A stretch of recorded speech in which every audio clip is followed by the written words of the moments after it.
வணக்கம். அதிகாரம் 64 அமைச்சு.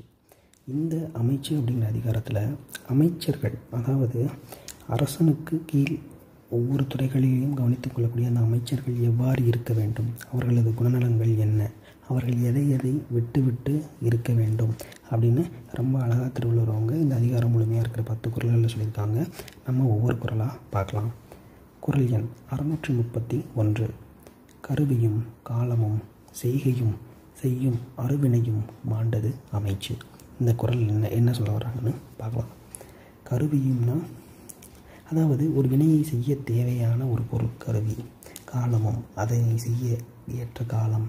செய்கையும், அதாவது அதை எவ்வாறு செய்ய வேண்டும் என்ற ஒரு வழியையும். செய்யும் மறுவினையும், எதை செய்ய வேண்டும், அதை செய்யக்கூடிய அந்த அரிய செயலையும். மாண்டது, செய்ய வல்லது. அமைச்சுன்னா அவனே அமைச்சன் அப்படின்னு சொல்கிறாங்க. அதாவது அந்த என்னென்ன குணநலங்கள் இருக்கணும், இந்த ஒரு காரியத்தை செய்யக்கூடிய என்னென்ன விஷயங்கள்லாம் தெரிஞ்சவன், இப்படியெல்லாம் தெரிஞ்சிருந்தால் அவன் அமைச்சன் அப்படின்றது தான் இந்த குறளை சொல்ல வர்றாங்க.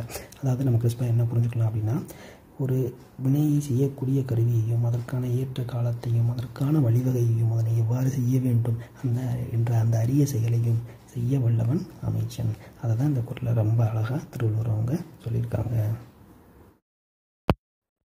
குறள் விளக்கம். ஒரு செயலை செய்ய உரிய கருவியும் தக்க காலமும் செய்யும் வழியையும் செய்யப்படும் அரிய செயலும் செய்ய வல்லவன் அமைச்சன். நன்றி. நாளைக்கு அடுத்த குறளில் சந்திக்கலாம்.